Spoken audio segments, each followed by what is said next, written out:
我都好高興可以同阿 Winnie 一齊，我哋嘅現任會長一齊咧，為大家分享關於最近一年中國稅法嘅一啲最新嘅一啲變化嘅。咁亦都好多謝大家對稅務學會嘅支持啦嚇。喺聽日放假嘅情況下，今晚都仲繼續嚟參加我哋呢個 seminar。好，咁我哋今日嘅呢個 seminar 咧，其實個內容都好豐富嘅，其實都係圍繞住過去一年裏邊中國稅嘅一啲最新嘅一啲變化，並且一啲譬如一啲喺稅法嘅一啲條例上邊嘅一啲更新啦，同埋一啲喺譬如稅務檢查啊、稅務嘅一啲優惠啊等等方面嘅一啲新嘅趨勢嘅。咁首先我會咧就一啲最新嘅最近比較熱門嘅一啲話題，一啲新嘅一啲條例，我會先做一啲分享。咁 Winnie 咧會喺後邊咧會就一啲行業性嘅一啲發展啦，同埋一啲案例分析同大家分享嘅。好，咁第一個咧，我哋可能先俾少少 background 俾大家啦。其實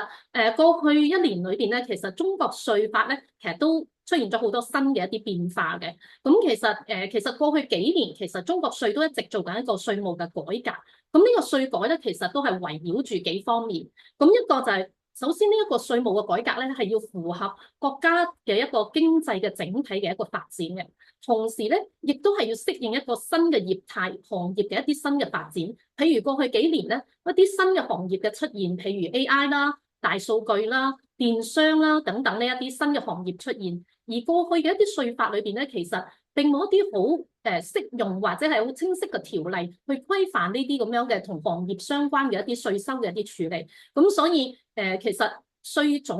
國家政府亦都係意識到有需要就呢一方面去進行一啲新嘅一啲更新嘅。咁第三就係需要落實呢個法定嘅原則，因為大家都可能見到啦，其實中國稅法裏邊咧，個體系裏邊咧，其實以前好多唔同嘅稅種咧，以一啲唔同形式嘅法例嚟出現嘅。咁譬如大家見到嘅暫行條例啦、通知啊、辦法啊呢啲都好多。咁其實唔同嘅一啲形式出現咧，其實佢哋嘅法律地位係唔一樣嘅。咁就一啲大嘅一啲法規咧，其實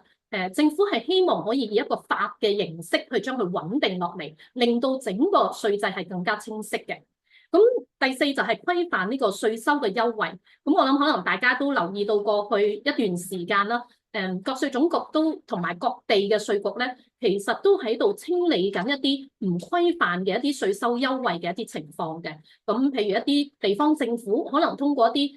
唔規範嘅稅收優惠，或者通過一啲退稅啊等等，可能係唔符合法規嘅情況下去進行招商引資。咁所以其實呢方面都喺度不斷咁進行緊規範。咁仲有一點就係深化翻呢個整個稅嘅呢個徵管同埋服務嘅。係啦，咁我第一個要講嘅條文咧就係涉稅專業服務管理辦法。